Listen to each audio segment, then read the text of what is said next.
What to do with the embryos after a divorce? In this case, I'm going to look at a San Francisco couple who tried to answer that question. So the case really comes down to Mimi, the ex-wife, wanting him, and Stephen, the ex-husband, not wanting him. Mimi is 46 years old and has a history of cancer. She thinks that this could be her last chance, her only chance at having a biological child. Stephen says that the divorce was horrible and he wants nothing to do with Mimi. He doesn't want anything that connects him to her and wants those embryos destroyed.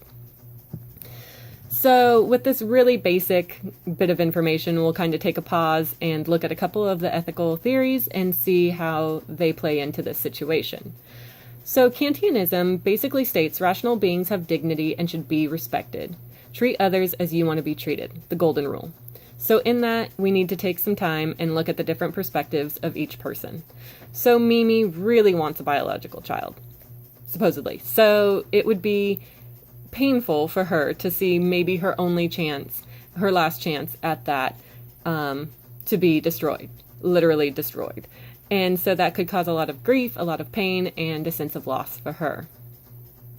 On the flip side of that, we have Stephen, who feels that it would be more painful to be connected to Mimi, and a lingering pain that he would have to live with basically the rest of his life is to be connected to her and to know that there's a biological child out there of his. Whether he wants to be a part of that child's life or not, it's still out there.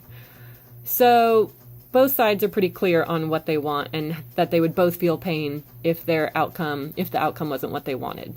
So then the third part of this would be the embryos. And depending on when you think life starts, these could already be living beings to you. And in that case, the question would be, could they even be destroyed? That would be killing a living thing, so that clearly wouldn't be okay if that's your stance on it. The other way of thinking of it is that they're not living at this time, but they are a potential life. And so if this embryo was to be a child and was to be delivered, then what kind of situation is this child being born into? And would that be something that this child would want ultimately? So Kantianism doesn't really help me out very much on this. So then I moved on to utilitarianism, which is basically that we want to find an outcome with the greatest good for the most amount of people. And in that, again, we have to kind of take in both sides or all sides and see where that leaves us.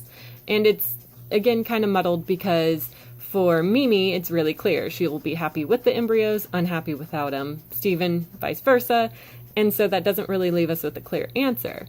Again, we can try and bring in the embryos, but that would all be speculation as to if they would be happy or unhappy, and if they're happy frozen or unhappy frozen, I suppose. So that doesn't really leave us with any answers, besides just more questions that I've brought up. So at this time, I'm going to bring in the rest of the information that helped me decide on what theory was working best in this situation. So the rest of the information is that during this horrible divorce, Mimi was mean and nasty and basically accused of saying to Stephen that if she was to have a child, she could turn it against him.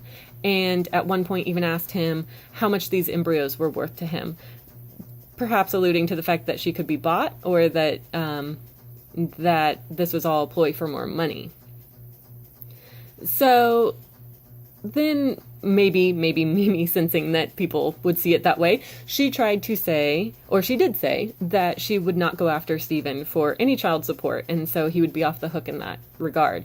But in the state of California, she actually cannot waive that right, leaving Stephen connected for the rest of his life to Mimi and the child. So the last piece of the puzzle, and the piece that really came together for me as far as what theory would fit best, is the fact that there was a contract. At the fertility clinic, there was a contract, and it stated that if there was a divorce, that the embryos would be destroyed.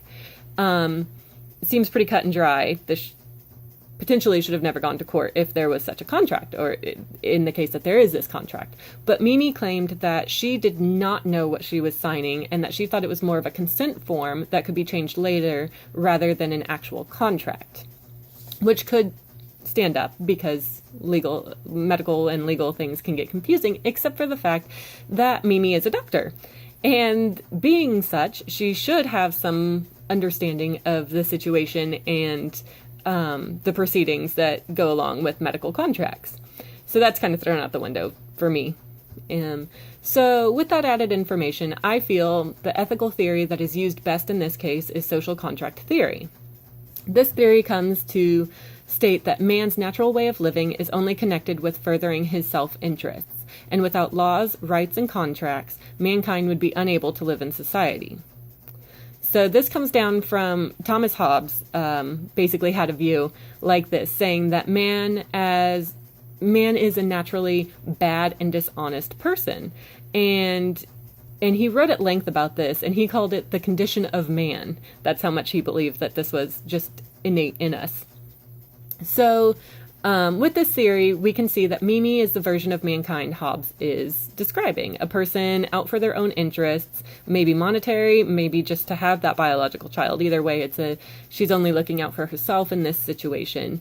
And Stephen is the person at risk of being taken advantage of by Mimi doing this. So he doesn't want to do this, and this would actually keep him in a situation for the rest of his life that he doesn't want and shouldn't have to be in. This is something that people should have a choice in. So the contract is the way Stephen is able to protect himself and stop Mimi.